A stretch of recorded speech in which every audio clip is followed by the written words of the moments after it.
상황, 대내외적으로 이렇게 국가적으로도 힘든 이 시점에서 목사님 제가 할 수 있는 것이 뭔가 한 주간 생각해 보았습니다. 성도들과 무엇을 나눠야 될까 생각해 보았는데 어쩌면 전쟁이 우리와 하는 피부에 와 닿지 않는다라고 느껴질 수도 있지만 갑자기 느껴질 때가 있었습니다.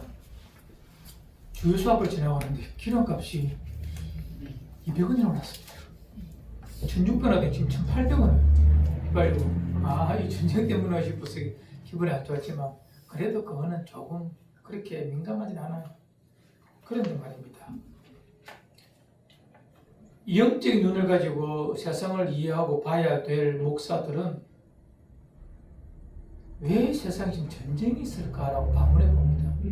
단순한 어떤 세상 정세, 탐욕, 미국의 패권 혹은 이란의 자기들의 신앙을 지킨다는 그런 명분들 이런 것들은 말하고 싶지 않아요. 이 모든 상황 속에서 많은 사람들이 특히 믿음의 사람들이 인지하지 못하고 있는 부분이 하나 있습니다. 뭐냐면 이 모든 것들에 있어서 우리의 마음을 빼앗아가는 일련의 모든 것들 그것이 전쟁이든 문화든 상관없이 우리를 이 사탄이라는 놈이 우리에게 이 세상이 영적이다라는 것을 인정하지 못하도록 하는 것에 가장 큰 문제가 있습니다.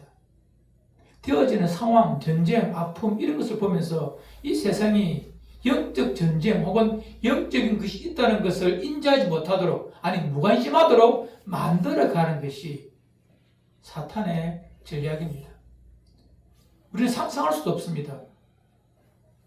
그런 것을 가지고 사탄이 우리를 미혹시키나 사탄은 온갖 것을 가지고 우리 하나님의 백성들이 영적인 것에 관심이 없도록 영적인 것은 신경 쓰지 말고 되어지는 상황들 전쟁이나 난리나 기근이나 이런 것에 함몰되어 살도록 아니면 평안함이나 안락함이나 웰빙이나 이런 것에 관심 가지고 살도록 하고 영적인 것에 관심이 없도록 하는 것이 하나님의 나라를 망가뜨리는 사탄의 전략이며 전술입니다. 그래서 우리는 종종 내 주변에 나는 이상한 일들, 계획하지 않은 모든 일들 때문에 마음이 온통 거의 다 빼앗겨버립니다. 이런 말씀에서 죄송하지만 제 마음을 가장 많이 빼앗는 것은 뭐냐 하면 야구 스포츠입니다. 1년을 들어볼 때 제 마음이 가장 많이 빼앗기는 것, 시간을 많이 투자하는 것이 성경에는 말씀 빼고 세상적인 것이 무엇이 있다면 스포츠예요. 야구예요. 이 겨울에는 야구가 없거든요. 그래서 마음을 다 잡았는데 또 요즘 야구가 살살 시작되니까 마음이 거의 신경 쓰여요. 이 또한 사탄이 뿌려놓은 영적인 일에 관심을 적게 가지도록 하는 사탄의 하나의 전략일 수 있습니다. 스포츠가 사탄이라는 말이 절대 아닙니다. 우리의 마음을 빼앗아 가도록 하는 그 무엇이 있다면 그것은 하나님 나라와는 조금 관계가 멀어지는 부분입니다. 마음을 다 잡아서 그 모든 순간을 하나님의 나라, 즉 영적인 일에 관심을 빼앗아가는 일에 우리 마음이 쏠리지 않도록 지켜내는 것, 이 부분 참 중요합니다. 그래서 스포츠를 보다가도 영적인 것을 생각할 수 있는 그런 마음이 있다면 얼마나 좋을까요? 이 부분에 대해서 함께 나누고자 하는 것입니다. 오늘 설교 제목이 여호와 니시입니다. 니시, 히브리어입니다. 니시, 깃발이란 말이에요. 이 뭐냐면 전쟁에 관한 것인데 전쟁을 하다 보면 지금이야 미사일 쏘지만 옛날 과거 고대 사회의 전쟁은 뭐냐면 칼 들고 창 들고 활 쏘가는 전쟁입니다. 전쟁에서 이겼다는 것은 뭐냐면 상대의 땅에 상대의 그 고지에 올라가서 승리했다고 자기 군대의 깃발을 흔들어서 외치고 고함치는 것이 승리의 표시입니다. 그래서 여호와 니시 할 때 여호와는 나의 깃발, 나의 승리다라는 그런 상징적 의미를 가지고 있습니다. 하나님은 나의 승리이시다 이 고백이에요. 여호와 니시. 왜냐하면 하나님은 모든 믿는 자에게 항상 이김, 승리를 주십니다. 세상에서 말하는 정복의 개념이 아닙니다. 이 승리라는 것은 하나님이 살아계심을, 하나님이 통치하심을 알게 하신다. 내 삶에 하나님께서 통치하셨다라고 고백하게 하는 것이 뭐라? 여호와 니시입니다. 단순히 전쟁의 승리에 대해서 말하는 것이 아니라 모든 삶의 자리에서 하나님이 하셨구나라고 고백하게 하시는 것이 뭐라? 여호와 니시의 궁극적인 설명이고 이해라 보시면 됩니다. 여러분, 여러분의 삶의 자리에서 나 같은 작은 조그마한 나의 인생 속에서 전능하신 그분께서 내 인생에 간섭하셔서 관여하셔서 나를 이 자리에 서게 하셨고 이렇게 만들어 놓으셨다라고 고백할 수 있다면 그 사람은 승리한 사람, 그 인생은 여호와 니시가 그것에 선포된 것입니다. 이것이 여러분의 삶에 많이 나타나기를 주의 이름으로 축원을 드립니다. 아멘. 이 여호와 니시에 대한 것 좀 공부해 보도록 합시다. 이 말은 우리가 잘 알고 있는 출애굽기에 나오는 말씀에 한번 읽어봅시다. 출애굽기 17장 15, 16절입니다. 우리 함께 읽어요. 시작. 모세가 제단을 쌓고 그 이름을 여호와 니시라 하고 16절 이르되 여호와께서 맹세하시기를 여호와가 아말렉과 더불어 대대로 싸우리라 하셨다 하였더라. 아멘. 우리 지난 우리 성부 영신 때도 한번 나눴던 것 같은데 여호와 니시란 말이 뭐냐면 하나님께서 이 이스라엘 백성이 출애굽하여 광야에 있을 때에 전쟁이 있습니다. 어떤 전쟁이냐? 이 아말렉이라는 족속, 아말렉 족속, 나라가 아닙니다. 족속입니다. 요즘에 재미나는 족속이 하나 있죠. 저 이란에 와서 이렇게 싸움한다 족속, 쿠르드 맞죠? 그 사람들은 4천만 명이나 돼도 나라가 없어요. 족속이에요. 이 아말렉도 나라가 아니라 족속입니다. 온 사방에 흩어져 사는 뭐 아라비아 지금의 사우디아라비아 반도에도 나 있고 애굽 시내 광야에도 있고 온통 사람을 살고 있는 무리의 집단들이 있는데 그 족속이 아말렉이라는 족속이에요. 몇백 개가 됩니다. 그래서 성경에서는 끊임없이 광야에 있는 이스라엘 백성들이라든지 어떤 지역에 사는 나라들을 쳐들어가서 탈취하고 빼앗는 도적 같은 산책 같은 이 족속들이 아말렉 족속이에요. 이 아말렉 족속이 이스라엘 백성 광야 40년 동안 뿐만 아니라 가나안 땅에 들어갔어도 끊임없이 쳐들어와서 탈취하고 빼앗고 죽이는 정말 이 거머리 같은 진절머리 나는 존재가 바로 이 아말렉입니다. 그래서 하나님은 이 아말렉과 전쟁을 선포하십니다. 신약 백성 우리는 이 아말렉 전쟁을 영적 전쟁으로 이해하시면 정확합니다. 하나님께서 아말렉과 싸운다. 즉 우리의 영적 전쟁의 대상이 누구죠? 공중의 권세 잡은 사탄 마귀입니다. 악한 자들과 영적 전쟁을 우리가 할 때에 항상 하나님께서 그 전쟁을 하라 하셨습니다. 이것도 16절에 보면 여호와가 아말렉과 더불어 대대에 싸우시겠다. 하나님께서 계속 싸우시겠다는 것입니다. 사탄과. 그래서 반드시 그곳에 여호와 니시를 선언하시겠다. 하나님께서 선언하도록 하시겠다는 것이 약속의 말씀입니다. 여러분,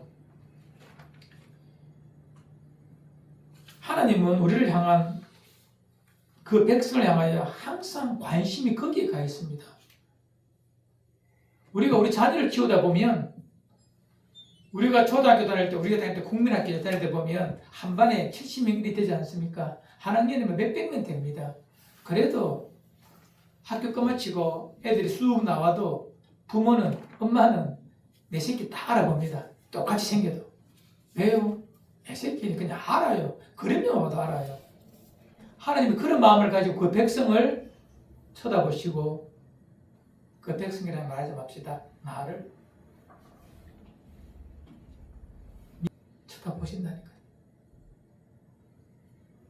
그 전능하신 분이 딱 쳐다보았다는 것입니다. 역대하 7장 16절입니다. 우리 한번 읽읍시다 같이. 시작. 이는 내가 이미 이 성전을 택하고 거룩하게 하여 내 이름을 여기에 영원히 있게 하였습니다. 내 눈과 내 마음이 항상 여기에 있으리라. 하나님께서 이스라엘 백성이 지은 성전을 향하여 주신 약속의 말씀이지만 신약 백성 우리에게 성전은 누구죠? 내 자신이 성전이고 주 이름으로 모인 우리 공동체가 성전입니다. 건물은 성전이 아닙니다. 지금 신약 백성에게 내가 성전이라는 것은요, 이 말씀을 그대로 내 자신에게 적용하셔도 됩니다. 내가 이미 이 성전, 여러분 각자에게 택하시고 거룩하게 하시고 하나님의 이름을 영원히 거기에 있게 하시며 또한 하나님의 눈과 하나님의 마음이 누구에게 있다고요? 그 성진 여병에 있다는 것입니다. 우리는 별 인지하지 못하지만 하나님은 늘 여러분의 삶에 관심이 있다는 것입니다.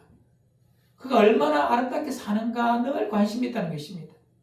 내 아들이 내 딸이 얼마나 영적 전쟁에서 싸우려고 하는가, 승리하는가, 하나님은 거기에 관심이 있는데 우리 자녀들은 그 전쟁에 관심이 없어요. 그 전쟁 자체를 인지를 안 합니다. 전쟁이 일어났음에도 불구하고 인지 못하니 어떻게 되죠? 맨날 전쟁에 피하는 거예요. 피하면 어떻게 됩니까? 삶의 그늘이, 우리 속에 영적 패배감이 있으니 영적 그늘이 생기고 죄가 가득 쌓이고 삶의 무너짐이 있고 황폐함이 있고 빼앗김이 있으니 내 삶의 생명력이 사라지는 것입니다. 기독교인에게 생명력이 사라짐의 표시가 뭔지 아십니까? 날마다 삶을 비관적으로 슬프게 보고 내 삶을 무너진 채로 방치하고 놓아버리고 손을 늘어뜨려버리고 아무것도 하지 않는 그런 패배자로 사는 것이 영적 전쟁을 하지 못하는 자들의 모습입니다. 영적 전쟁에서 하면 읽었던 말씀 중에 아말렉과 하나님께서 싸워주심으로 날마다 그의 삶이 여호와 니시가 된다라고 약속해 주셨잖아요. 전쟁은 싸우면 되는데 인지를 못하니 싸울 마음도 없고 맨날 패배하는 것입니다. 그래서 교회를 다녀도 우리의 삶이 의와 희락과 평강이 없는 거예요. 뭐죠? 늘 불의함과 늘 불안함과 늘 갈등만 있는 것입니다. 하나님 나라가 서지 못하는 거예요. 왜? 전쟁에서 지니 나라가 서지 못하는 것이죠. 지금 제 말 무슨 뜻인지 이해됩니까, 여러분들? 각자 자기 삶을 잘 돌아보십시오. 한 주간의 삶을 돌아보십시오. 내 삶이 슬펐습니까? 무너졌습니까? 질질 끌려갔습니까? 빛이 없었습니까? 영적 전쟁에서 패배했다고 보시면 되고 영적인 일에 무관심했다고 보시면 거의 틀리지 않을 것입니다. 오늘 함께 나누고 싶은 것은 우리가 왜 이 영적 전쟁에서 전쟁을 하면 이기고야 마는 그 이유를, 그 근거를 함께 살펴보고자 합니다. 이미 예수 그리스도께서 우리는 알고 있습니다. 창세기 3장 15절에 창세기 3장 15절 이 땅을 처음 지으실 때부터 주셨던 약속의 말씀이 뭡니까? 한 아들이 나타나서 그 아들이 사탄의 머리를 깨어 부수고 승리하신다는 것을 창세기 3장 15절에 이때 이 땅을 지을 때부터 주신 약속의 말씀을 때가 되면 십자가를 통해 그것을 이루어내셨죠. 이미 여러분은 예수 그리스도를 통해 구원받은 여러분들은 사탄의 능력에서 예수님이 이겨놓으신 그 전쟁의 승리에 추수만 하면 되는 존재가 여러분과 제 존재임을 믿습니다. 아멘. 이미 예수 십자가 사탄의 머리를 깨어 부수어 두었기 때문에 예수 이름으로 밟으면 되는데 이기며 주 이름을 선언해서 나가면 되는데 여호와 니시라고 깃발을 꽂으면 되는데 영적인 것에 관심이 없으니까 다 이겨놓은 전쟁을 이기지를 못하는 거예요. 추수하고 거두고 누리지를 못하는 것입니다. 우리는 이미 승리하였습니다. 설교의 결론이 그 부분입니다. 이미 승리한 전쟁이라니까요. 이제 담대히 주의 이름을 가지고 여호와 이름, 예수 그리스도의 이름을 가지고 나아가서 삶의 자리에 선언하며 살면 되는 것입니다. 오늘 읽었던 이사야 43장은 구약적 의미에서의 영적 승리의 의미가 무엇인지를 설명해 주고 있는데 신약 백성 우리가 보아도 전혀 다르지 않습니다. 똑같습니다. 왜 우리가 이 전쟁에서 승리할 수밖에 없는가? 첫 번째는요, 하나님, 우리 주님, 우리의 구원자가 되시기 때문에 그렇습니다. 누가 우리의 구원자라고? 하나님이. 나의 구원자, 나의 구속자가 되시기 때문에 이미 승리하신 거예요. 예수 그리스도를 나의 구원자로, 나의 구속자로 삼았다면 이 우리는 승리하신 것입니다. 우리 14절 함께 읽읍시다.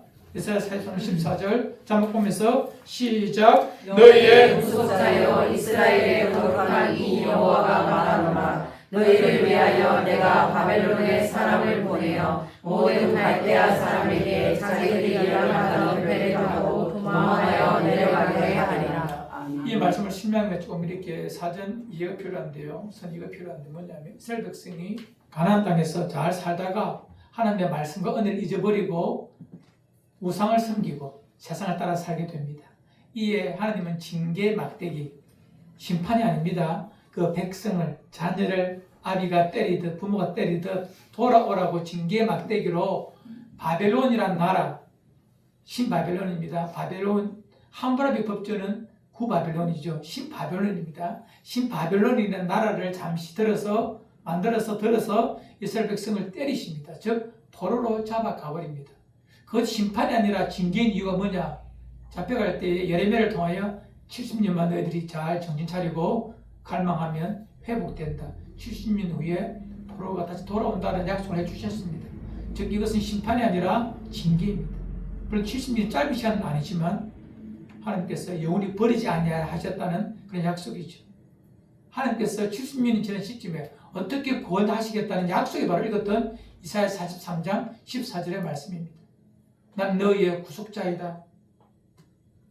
이스라엘의 거룩한 이 여호와가 말한다. 너희를 위하여 내가 바벨론의 사람을 보내어서 모든 갈대아 사람을 내어 쫓겠다. 자기들이 연락이 뭐죠? 소통이 아니라 연락. 한글 성이 좀 안 좋은 부분이 연락이 뭐냐면 rejoice. 그들이 배 타고 즐기던 배지 않습니까? 연락이 놀던 배, 즐기던 배, 다른 나라를 탈취하기 위하여 타고 갔던 배, 그 배를 만다고요? 그 배 타고 다 도망가게 하겠다. 그런 말입니다. 어떻게? 바벨론에 사람을 보내겠다고 말합니다. 이 사람이 누구냐면 바사왕 고레스입니다. 내가 그 사람을 보내어서 바벨론을 다 무너뜨릴 것이다. 그리고 그 바벨론에 있는 모든 사람들은 배 타고 다 도망가게 된다. 이것이 하나님께서 그 백성에 주셨던 구속자의 약속입니다. 하나님은 여러분 이 고레스는 유다 백성도 아닙니다. 바사 나라의 그냥 왕이에요. 황제예요. 하나님은 세상의 왕을 들어서 당신의 백성을 회복시키십니다. 돌아와서 다시 성전을 재건하고 다시 율법도 선포하며 사는 것이 우리가 잘 알고 있는 에스라 느헤미야 시대 때의 사건이라고 보시면 됩니다.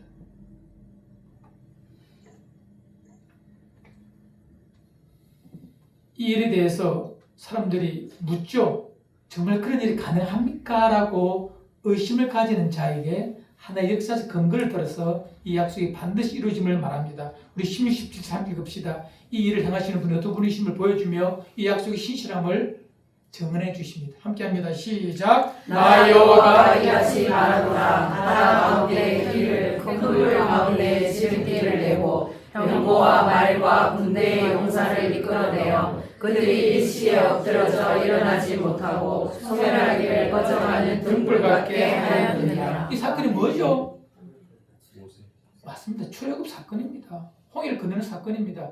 너희들이 그 사건을 기억하느냐? 그것처럼 내가 고레스를 보내어 바빌론을 넘어지게 하고 너희를 다시 불러서 내 백성 삼고 여기서 나를 찬송케 하겠다는 것이 구속자의 약속입니다. 하나님께서 우리를 얼마나 사랑하시느냐면 반드시 너를 회복시켜서 그 자리에 제자리에 앉혀 놓겠다는 것이 아버지의 약속이요 아버지의 열심이거든요. 그 은혜의 소유자가 누구라? 구원받은 여러분 하나님의 백성들의 우리의 모습입니다. 영적 전쟁에서 반드시 승리하도록 하시는 약속의 이유가 하나님 우리의 구원자이기 때문에 우리의 구속자이시기 때문에 절대 전쟁에서 패배하지 아니한다. 힘들어도 반드시 승리한다는 것이 우리가 영적 전쟁에 참여하여 이길 수 있는 이유가 바로 거기입니다.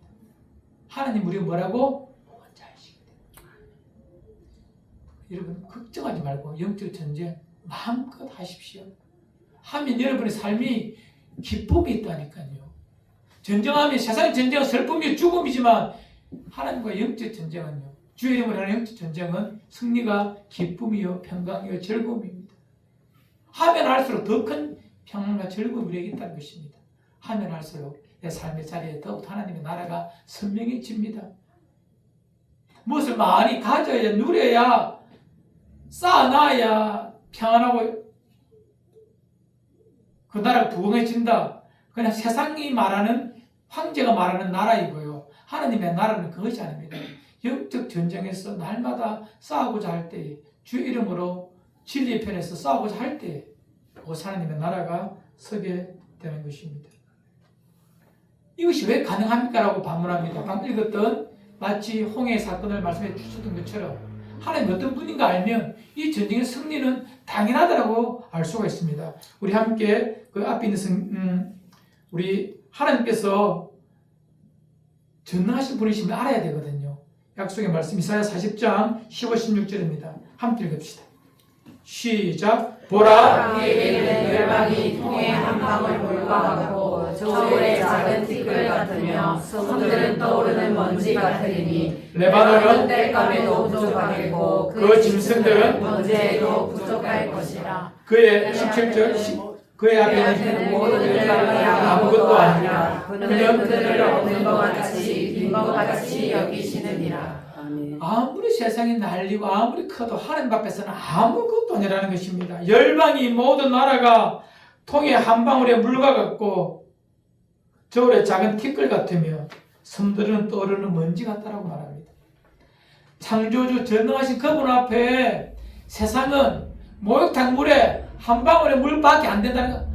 스포이드로 물을 떼서 똑 떨어뜨리지 않습니까? 세상이 아무리 크고 대단해 보여도 하나님 앞에서는 큰 물통에 한 방울의 물밖에 안 된다.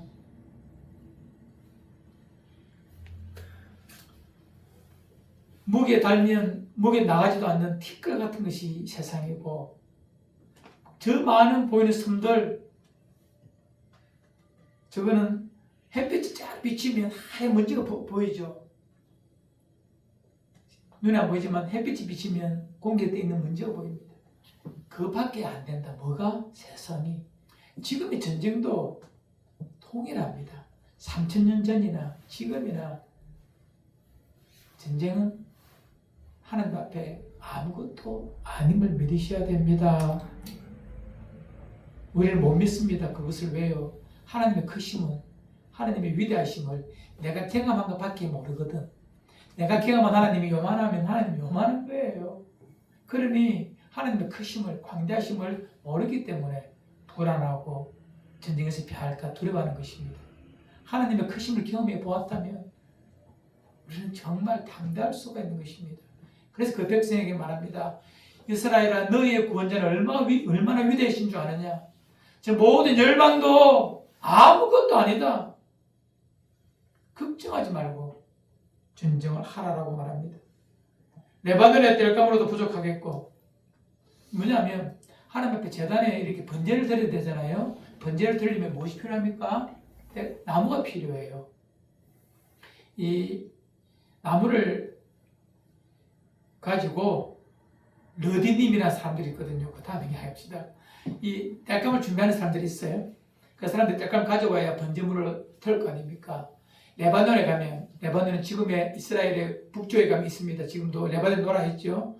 오른쪽은 요르단이고 북쪽은 레바논인데 레바논 위에 시리아가 있고 시리아 위에 터키가 있고 그렇거든요. 어쨌든 간에 그 레바논에 가면 나무가 너무 많아요. 이스라엘 나무가 적지만 레바논 나무가 너무 많거든요. 그 나무를 다 가지고 와서 번제의 뜰, 번제의 썰, 번제의 그 나무로 화목으로 써도 부족하다. 레바논이 아무리 나무가 많아도 하나님께 드릴 재물을 태우는 것으로도 부족하다. 왜? 그만큼 하나님은 엄청난 영광과 제사를 받으셔야 될 하나님이시다. 하나님의 광대하심을 지금 설명해 주고 있는 것입니다. 레바논에 뛰는 수많은 양들 염소를 다 가지고 와도 하나님 앞에 제단에 쓸 제물로도 부족하다고 말합니다. 하나님 얼마나 크신 분인데, 그러니 걱정하지 말고 하나님을 전적으로 신뢰하고 너희가 싸울 싸움을 열심히 싸우라. 이것이 우리에게 주시는 말씀입니다. 한 번 더 말씀드립니다. 하나님 우리에게 여호와 니시임을 보여주시길 원하시거든요. 어떻게 하면? 그분께 의심만 하면, 그분을 신뢰만 하면, 그분 말씀대로 살아보려고 한 걸음 내디디면 그것이 영적 전쟁에 승리하는 길이라는 것입니다. 영적 전쟁을 하지 못하는 이유가 제가 뭐라고 말씀드렸죠? 영적인 것이 있다 없다라는 그 자체를 인지하지 못하도록, 영적인 것에 관심이 없도록 사탄은 끊임없이 만들어갑니다. 여기에서만 무너지지 않으면 우리는 모든 영적 전쟁에서 승리할 수가 있습니다. 목사님 세상 모든 것을 영적으로 이해해야 됩니까? 여기서 말하는 영적이라는 것은요, 신비주의적 영을 말하는 것이 아닙니다. 이 세상이 눈에 보이는 세상뿐만 아니라 눈에 보이지 않는 더 온전한 더 완전한 세상 따로 있음을 그것을 인지하며 살아라는 그런 의미에서의 영적 의미를 말하는 것입니다. 물질이 아니라 영적인 것이 있다는 것입니다. 우리가 배울 히브리서 말씀에서는요, 이 모든 세계가 보이는 것이 보이지 않는 것으로 말미암아 되었다라고 증언하고 있거든요. 맞습니다. 이 모든 눈에 보이는 것은요, 눈에 보이지 아니하는 것으로 만들어졌습니다. 왜? 하나님께서 그렇게 만드셨거든요. 눈에 보이는 것은 눈에 보이지 않는 것에 의하여 움직이고 결정되고 좌우됩니다. 이것을 알고 사는 것을 하나님의 백성 그리스도인이라고 말하는 것입니다. 여러분 스스로에게 물어보십시오. 내 눈이 얼마나 세상일에 눈에 보이는 것에 함몰되어 왔는지 스스로에게 물어보시면 될 것입니다. 이 이스라엘 백성은 단 하나 있습니다. 이제 해야 될 일, 우리에게 주시는 실행적인 실천적인 말씀입니다. 하나 읽어봅시다. 19절 여기다 말씀 19절 함께 읽읍시다. 시작. 보라, 내가 새 일을 행하리니 이제 나타날 것이다. 너희가 그것을 알지 못하겠느냐? 반드시 내가 광야의 길을 사막에 강을 내리니. 반드시 내가 새를 행하겠다. 그러니 이제 두려워하지 말고 이제 전쟁에서 참전하여 싸우면 된다는 것입니다. 이번 한 주간 여러분의 삶을 한번 자세히 비교해 보십시오. 영적 전쟁 혹은 영적인 일에 관심을 가지고 산 한 주와 그렇지 않고 보이는 것에 집중한 한 주간의 삶의 모습을 살펴보시고 내 영혼의 상태를 한번 비교해 보십시오. 진짜입니다, 여러분들.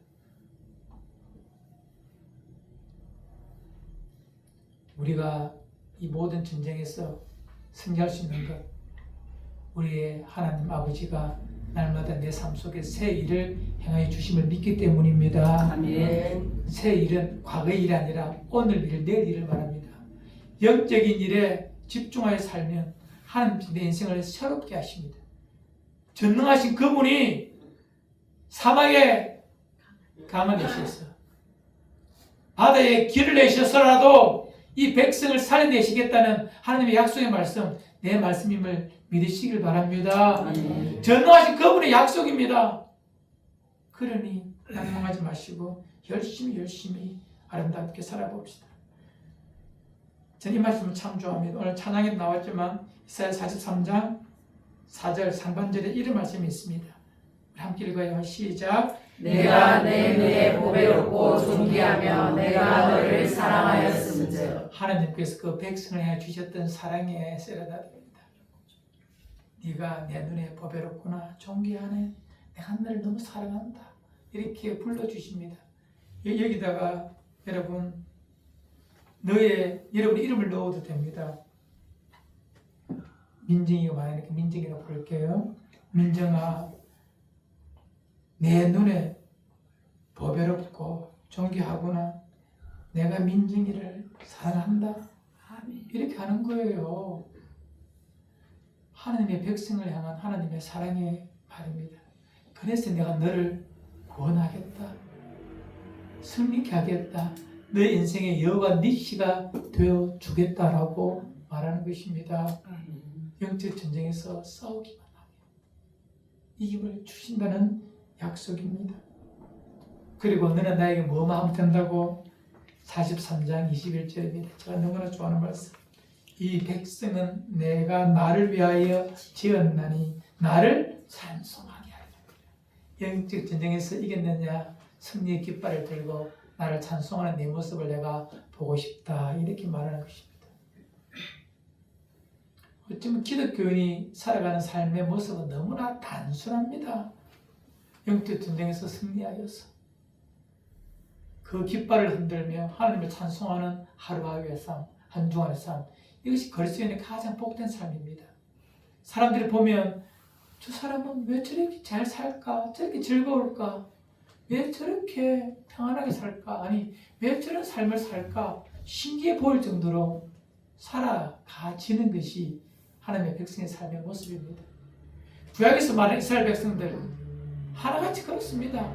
그들이 출애굽할 때에도, 광야에 있을 때에도, 가나안 땅에 살 때에도, 바벨론에 살 때에도 세상 사람의 눈을 보면 그들의 삶의 양식이, 방법이 도통 이해가 안 갑니다.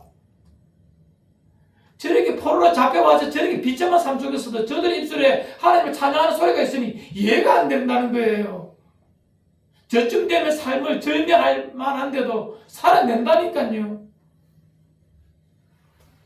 그 하나님의 백성의 삶의 모습인 것입니다.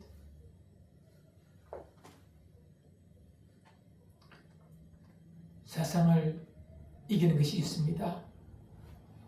세상을 영유하게 살 수 있는 힘이 있습니다. 우리는 그것을 믿음이라고 말합니다. 무엇에 대한 믿음? 하나님 나의 아버지 되심에 대한 믿음. 그분이 나의 구속자 되심에 대한 믿음.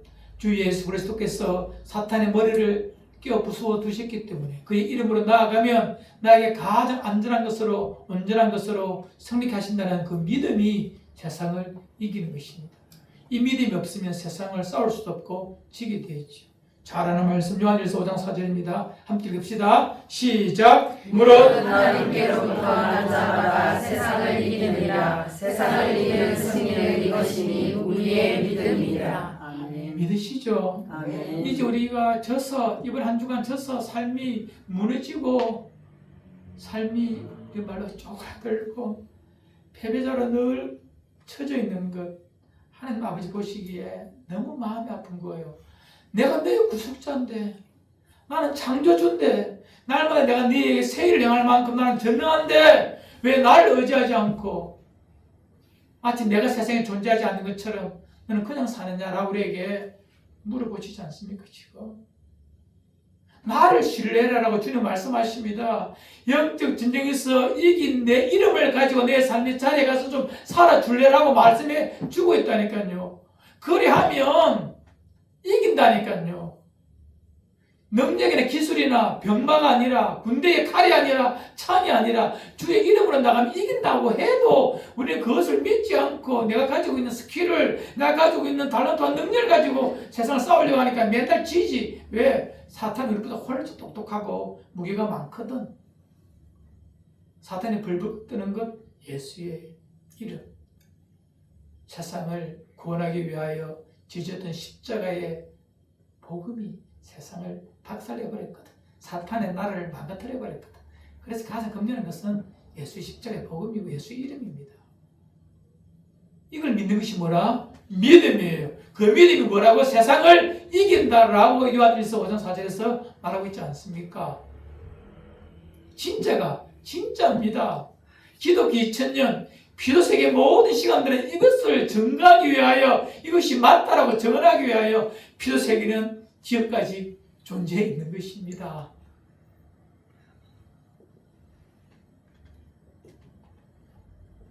이제 저는 우리 지원 공동체가 제가 한 주간 이런 삶을 살면서 이런 모습으로 여러분의 삶의 자리, 직장이든 학교든 가정이든 아니면 모든 사람을 만날 때 이런 모습이기를 바라면서 말씀을 정리합니다. 고린도후서 2장 14절 함께 읽어요. 시작. 항상 우리를 그리스도 안에서 이기게 하시고 우리로 말미암아 각처에서 그리스도를 아는 행세를 나타내시는 하나님께 감사하노라. 아멘. 바울 고백했던 가장 좋은 교회의 모습, 성도의 모습이 뭡니까? 우리를 그리스도 안에서 이기게 하신 하나님, 그로 말미암아 각처에서 그리스도라는 냄새가 계속 풍기는 거예요. 그것이 뭐라? 교회입니다. 그것이 바로 성도입니다. 성도는 세상이 보고 이겼기 때문에 항상 그에게 아름다움의 생명의 향기가 끊임없이 발현되는 거예요. 아, 그래서 교회가 좋구나. 아, 그래서 교회에 하나님의 나라가 있구나. 저래 살아야 삶이구나라고 그들이 흠모해서 교회에 와야 되는 것이 교회의 궁극적인 모습이요. 사도 바울이 바라는 교회의 모습이요. 예수 그리스도가 꿈꾸는 교회의 모습입니다. 교회가 맨날 만mon한테 지니까 똥냄새가 나지. 교회 안에서 사람 냄새가 나지. 성도가 맨날 세상 권력에 만몬의 힘에 지니까 삶이 무너져서 악취가 나지. 하지만 이제 그거는 기억하지 말라고 말하죠. 오늘 읽었던 말씀처럼 그죠? 너는 전지를 기억하지 말자. 다 버리십시다. 그리고 다시 새해를 향하실 하나님의 전능하심을 믿고 나의 삶 속에 영적 전쟁에서 믿음을 가지고 삶의 한 걸음 한 걸음 내디뎌갈 때에 그 생명이 우리를 아름다운 냄새를 발하게 합니다. 이기는 자가 가지는 아름다운 냄새거든요. 이 모습을 가지고 살아야 진짜 그리스도인입니다. 진짜 아멘. 교회입니다. 아멘. 교회만 다니는 거 말고 요즘에 저는 한국 교회를 지나보던 교회들 보면서 막 속에서 좌절 눈물 한 땀밖에 안 나옵니다. 교회가 왜 저럴까?